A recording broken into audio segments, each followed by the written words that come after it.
నమస్తే మిత్రులారా.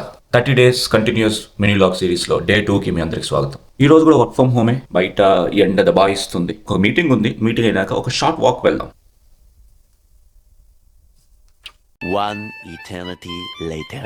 మన మార్నింగ్ జరగాల్సిన మీటింగ్స్లో ఒక మీటింగ్ 30 minutes బిఫోర్ గానే క్లోజ్ అయింది. Very rare opportunity. మనం ఇప్పుడు వెళ్ళి కాఫీ ప్రిపేర్ చేసేసుకుందాం. Let's begin the show.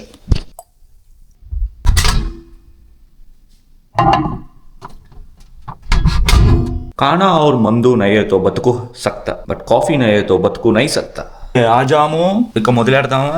Work from home కదా, మార్నింగ్ నుంచి నైట్ వరకు అలాగే ఉండిపోతాం డెస్క్ దగ్గర. అందుకనే ఇలా మీటింగ్స్ మధ్యలో కొంచెం గ్యాప్ దొరికింది. ఒక 10 minutes అలా వాక్ వచ్చాను. ఇంకో విషయం ఏంటంటే మనకు ఒక ఆర్డర్ రావాలి, అది అటో ఇటో ఎటో వెళ్ళిపోయినట్టుంది. Little bit disappointed. Let's see మన కోసం ఎప్పుడు వస్తుందో అప్పుడు దాకా వెయిట్ చేద్దాం. Back to the work again. మిత్రులారా, ఈ రోజు బ్లాగ్ ఏది రికార్డ్ చేయలేకపోయాను. దానికి రీజన్స్ రెండు. నా ఆఫీస్ వర్క్ ఎలాగో ఉంటుంది. మార్నింగ్ ఎయిర్ ఇండియా క్రాష్ గురించి తెలిసినప్పటి నుంచి నా మైండ్ మనసు ఏం బాగోలేదు. ఏదేమైనా సరే 260 మంది ప్రాణాలు గాల్లో కలిసిపోయి వాళ్ళ ఆత్మలకు శాంతి కలగాలని ఆ దేవుని ప్రార్థించడం, దీని గురించి నా అభిప్రాయాల్ని ఫుల్ వీడియో రూపంలో ఛానల్లో ఉంచాను. చూసి మీ కామెంట్స్ కూడా తెలియజేయాలని కోరుతున్నాను.